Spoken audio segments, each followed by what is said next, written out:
తనపై వచ్చిన ఆరోపణలపై గచ్చిబౌలి డివిజన్ మాజీ కార్పొరేటర్ గంగాధర్ రెడ్డి స్పందిస్తూ అసత్య ప్రచారాలు చేసిన వారిపై పరువు నష్టంతో పాటు పోలీసులకు ఫిర్యాదు చేశామని అన్నారు. నిజాలు తెలుసుకోకుండా తనపై అసత్య ఆరోపణలు చేస్తే సహించేది లేదని, తప్పుడు కథనాల ప్రకారం చేసిన వారిపై 5 కోట్ల పరువు నష్టం దావా వేయడంతో పాటు క్రిమినల్ కేసులు పెట్టినట్లు తెలిపారు. డివిజన్ పరిధిలోని తన కార్యాలయంలో ఏర్పాటు చేసిన విలేకరుల సమావేశంలో ఆయన మాట్లాడుతూ, ఒక యూట్యూబ్ ఛానల్లో పనిచేస్తున్న ఒక రిపోర్టర్ తన ఛానల్ ద్వారా నేను కష్టపడి కొనుగోలు చేసిన వ్యక్తిగత స్థలంలో ఇల్లు నిర్మించుకుంటుంటే అది ప్రభుత్వ భూమిని కబ్జా చేసి అక్రమంగా నిర్మాణం చేస్తున్నానని అసత్య వార్తలు ప్రసారం చేశారని అన్నారు. తనపై కావాలని దుష్ప్రచారం చేసి వ్యక్తిత్వాన్ని దెబ్బతీయాలని కుట్ర పన్నారని, మంచి పేరు సంపాదించుకున్న ప్రజాప్రతినిధిపై బురద జల్లే ప్రయత్నాలను సహించబోమని హెచ్చరించారు. గత 5 సంవత్సరాలుగా పారదర్శకంగా ప్రజల విశ్వాసంతో పనిచేసి అభివృద్ధి కార్యక్రమాలు అమలు చేసిన తనపై రాజకీయంగా ఎదుర్కోలేక కొందరు ప్రత్యర్థులు దళారుల ద్వారా ఈ రకమైన అసత్య ప్రచారానికి పాల్పడుతున్నారని ఆవేదన వ్యక్తం చేశారు. అదేవిధంగా మంచి మీడియా సంస్థల పేరును అడ్డం పెట్టుకుని కొందరు వ్యక్తులు డబ్బుల కోసం బ్లాక్మెయిల్ రాజకీయాలు చేస్తుండడం బాధాకరమని, డబ్బులు ఇవ్వనందుకు తనపై కావాలని తప్పుడు కథనాలు సృష్టించారని, అక్రమ నిర్మాణాల పేరుతో పలువురిని బెదిరించి వసూళ్లకు పాల్పడిన విషయంపై తన వద్ద పక్కా ఆధారాలు ఉన్నాయని, వాటిని చట్టపరమైన సంస్థలకు అందజేశామని తెలిపారు.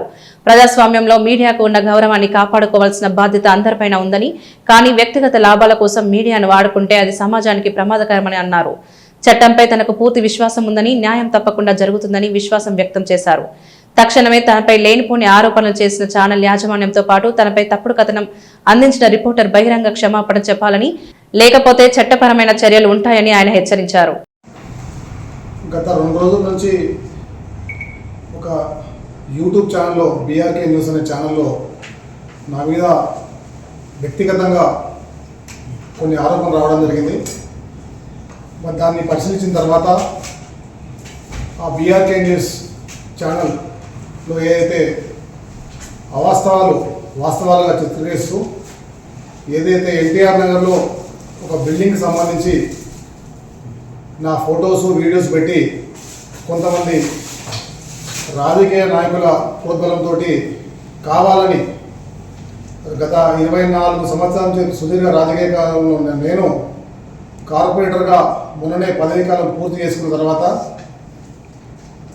మరి నా మీద ఒక తీవ్రమైన ఆరోపణ చేయడం జరిగింది. బీఆర్కే న్యూస్ ఛానల్లో లోకల్ రిపోర్టర్ రవి షేరింగపల్లి సంబంధించిన అతను. మరి అతనికి ఏ వాస్తవాలు తెలియకుండా, ఈ సర్వే నెంబర్ గురించి తెలియదు, ఆ ప్లాట్ ఎప్పుడు ఉన్నదో తెలియదు, అది ఆయన ఇల్లీగల్ కన్స్ట్రక్షన్, ఇది గవర్నమెంట్ ల్యాండ్, దాంతోపాటు ముఖ్యమైన ఆరోపణ ఇది కార్పొరేటర్ గచ్చిబౌలి కార్పొరేటర్ గంగాధర్ రెడ్డి కబ్జా చేసిందని ఏదైతే ఆరోపణ చేసిందో దాని మీద ఖండించడానికి నేను ప్రెస్ మీట్ ఏర్పాటు చేయడం జరిగింది. వాస్తవంగా గత 5 సంవత్సరాల నుంచి ఏ రోజు కూడా ఏ ప్రెస్ సోదరుడు కూడా నన్ను ఇబ్బంది పెట్టి కానీ నా మీద ఆరోపణ కానీ గత 20 సంవత్సరాల నుంచి ఏ ప్రెస్ సోదరుడు కూడా ఇప్పటి వరకు నా మీద ఒక ఆరోపణ చేయలేదు. నేను ఆ తప్పు చేయలేదు. వాళ్ళు కూడా ఇంతవరకు ఎక్కడ కూడా ఆరోపణ చేసి నా మీద ఎక్కడ కూడా రాసింది లేదు. నేను ఎప్పుడు కూడా ప్రెస్ అంటే మంచి గౌరవం ఇచ్చి, ప్రెస్ అంటే మంచి ఆధారాలు ఇచ్చి, ఏ ప్రెస్ సోదరుడు కూడా అన్నా నేనున్నా, మీరు నాకు ఏదైనా సాయం చేయండి, వాస్తవాలు చెప్పండి, సీసీ రోడ్లు వేసినా, డ్రైనేజ్ చేసినా, గచ్చిబౌలి అభివృద్ధి విషయంలో అన్నింటిలో ముందుండి ప్రతిరోజు ప్రెస్ సోదరులు నా పేపర్లో వచ్చేటట్టు ప్రతిరోజు చేసినందుకు సంతోషంగా మొన్న కూడా నేను ప్రెస్ మీట్ చెప్పడం జరిగింది. దీంట్లో భాగంగానే ఈరోజు రవి అనే షేరింగపల్లి రిపోర్టర్, మరి గతంలో స్టూడియో ఏలో పనిచేసినటువంటి రిపోర్టరు వాస్తవాలు తెలియకుండా గతంలో కేశవ్ నగర్ గ్రామంలో ఒక బస్తీలో ఒక 7 నెలల కింద ఒక ప్రోమో రిలీజ్ చేసిన అతను. ఏమని, గంగాధర్ రెడ్డి ప్రోద్బలంతో ఈ బిల్డింగ్లు నడుస్తూ ఉన్నాయి, మరి మీరు సహకరించి మాకేమన్నా డబ్బులు ఇప్పిస్తారా, ఈ ప్రోమో రిలీజ్ చేయమంటారా అన్నారు.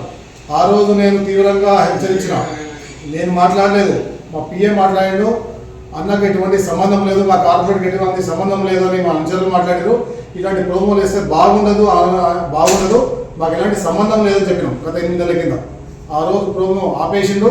దాని తర్వాత ఆ మనసులో పెట్టుకొని మాకు డబ్బులు ఇప్పేయట్లేదు, మాకు బిల్డింగ్ ఎక్కడైనా అంటే నేను ఏమన్నా ఇప్పుడు బ్రోకర్గిరి ఇవ్వాలా, నువ్వు బిల్డింగ్ కాడిపోతావు, నేను కార్పొరేటర్గా నేను నీకు డబ్బులు ఇప్పాను, ఇది ఎక్కడ న్యాయం? ఇది కావాలని ఒక కక్ష కట్టి కొంతమంది మా దగ్గర ఉన్నటువంటి బ్రోకర్ నా కొడుకులు, కొంత మా విలేజ్లో తండకోడు ఊర్లో కూడా ఉన్నాడు, ఆ బ్రోకర్ నా కొడుకుల మాటలిని వీడు ఒక లుచ్చ మాదాపూర్లో ఇవాళ నువ్వు ఫార్చునర్ కార్లో తిరుగుతూ ఉంటే ఎక్కడి నుంచి తిరుగుతున్నావు?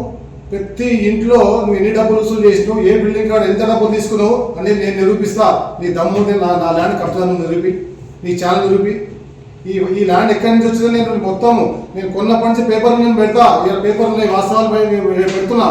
కానీ నీ చరిత్ర ఏంది? 2009లో నువ్వు ఏడున్నావు. 2009లో ఇదే ప్రాంతంలో ఆనాటి భిక్షపతి గారు ఎమ్మెల్యే అయినప్పుడు ఇదే ల్యాండ్లో లైట్లు వేసింది మేము, డ్రైనేజ్ వేసింది మేము, పట్టాలు ఇప్పించిందంటే ఆ సీసీ రోడ్లు వేసేటప్పుడు కొంతమంది ఆపితే కూడా ఇది ఈ ప్రజలకు అందుబాటులో ఉండాలి. ఎన్టీఆర్ నగర్ సోఫా కాలనీ ఇదంతా కూడా పబ్లిక్ సంబంధించిందని ఆ రోజు మీటింగ్ ఏర్పాటు చేసినాం. ఆ రోజు నువ్వు ఏంటున్నావు, నీ బతికేంది? ఈ రోజు నువ్వు ఒక ఫ్యాషన్ కాల్లో జరుగుకుంటూ ఎక్కడక్కడ డబ్బులు వసూలు చేసుకుంటూ కార్పొరేటర్ బ్లాక్మెయిల్ చేస్తే నీ పిఆర్ పెరుగుతుందో, నీ యాజమాన్యానికి పేరు వస్తుందో, ఒక కార్పొరేటర్ని బదనాం చేయాలనేది ఉద్దేశంతో నువ్వు పోతున్నావు. అది మంచి పద్ధతి కాదు. ఒక ప్రెస్ సోదరుని నువ్వు కూడా, ప్రెస్ అంటే విలువలు ఉండాలా, విలువలు పెంచుకోవాలా. ఇవాళ 300 నుంచి 400 మంది ప్రెస్ సోదరులు ఇవాళ షేర్లింగపల్లిలో ఉన్నారు. ఎవరైనా ఇట్లా చేసిరా? బ్లాక్మెయిలింగ్ ఎవరు పాల్పడరా? ఎవరి మీద ఆరోపణ చేయ? నేను ఎందుకు ఈ ఆరోపణ వస్తుంది? నువ్వు తప్పు చేయట్లేదా? ఎస్, నేను తప్పు చేసినాను. నువ్వు ఆరోపణ నా వర్షం తీసుకో, నువ్వు వెయ్యి. కానీ మా దగ్గర ఉన్న కొంతమంది వచ్చే మాటలేని నువ్వు నా మీద బిల్డింగ్ కట్టినాను. నేను వాస్తవానికి 2010లో నా డాక్యుమెంట్ నేను కొన్నా, అఫీషియల్గా కొన్నా. కాసరా పానీలో ఇది పట్టా ల్యాండ్, నేను నిరూపిస్తా. ఇవాళ 22 ఏళ్ళలో ఏదైతే పెట్టిర్రో ప్రోబిటెడ్ అని చాలాసార్లు పెట్టడం జరిగింది. ఇవన్నీ బిల్డింగ్లు కావా? ఎన్టీఆర్ నగర్లో కానీ, గోపన్పల్లి కానీ, తాండా కానీ బిల్డింగ్లు కావా?